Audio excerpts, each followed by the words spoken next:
And as the inequality grows, naturally, more and more people are becoming desperate. So the establishment was forced to come up with a new way to deal with anyone who challenges the system. So they gave birth to the terrorist. The term terrorist is an empty distinction, designed for any person or group who chooses to challenge the establishment. This isn't to be confused with the fictional Al-Qaeda, which was actually the name of a computer database for the US-supported Mujahideen in the 1980s.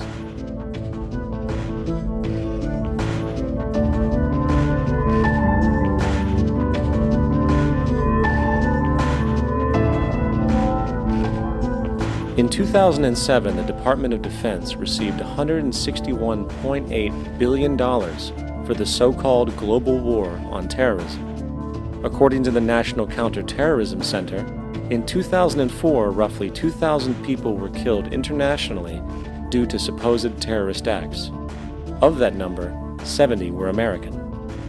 Using this number as a general average, which is extremely generous, it is interesting to note that twice as many people die from peanut allergies a year than from terrorist acts.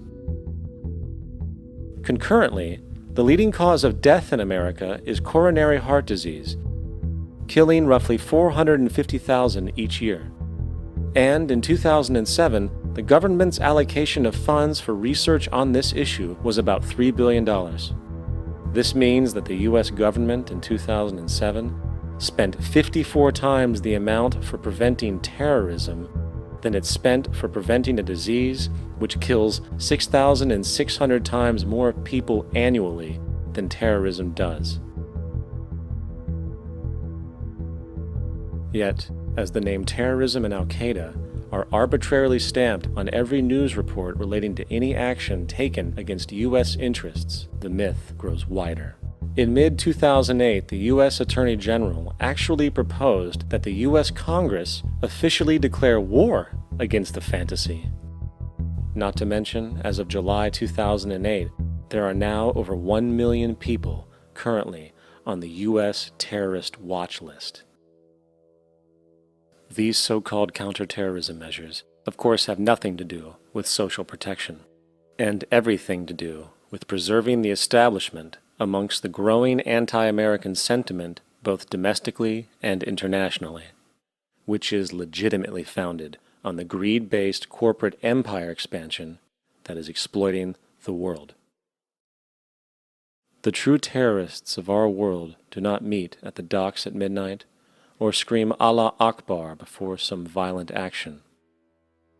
The true terrorists of our world wear $5,000 suits and work in the highest positions of finance, government, and business. So, what do we do? How do we stop a system of greed and corruption that has so much power and momentum?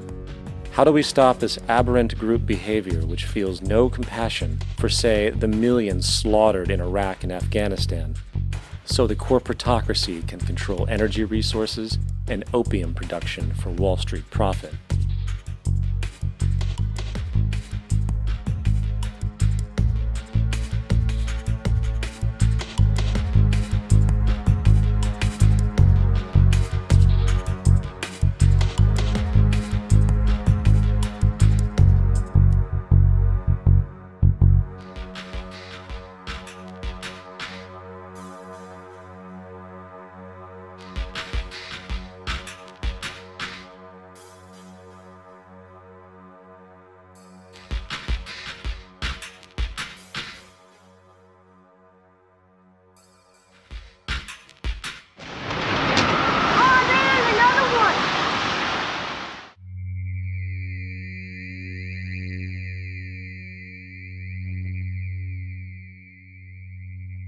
How do we stop a system of greed and corruption that condemns poor populations to sweatshop slavery for the benefit of Madison Avenue?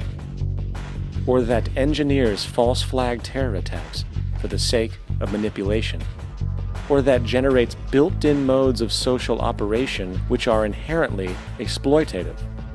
Or that systematically reduces civil liberties and violates human rights in order to protect itself from its own shortcomings? How do we deal with the numerous covert institutions, such as the Council on Foreign Relations, the Trilateral Commission, and the Bilderberg Group, and other undemocratically elected groups which, behind closed doors, collude to control the political, financial, social, and environmental elements of our lives?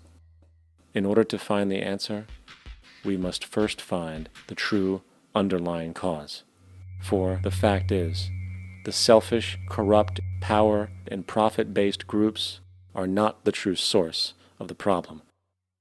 They are symptoms.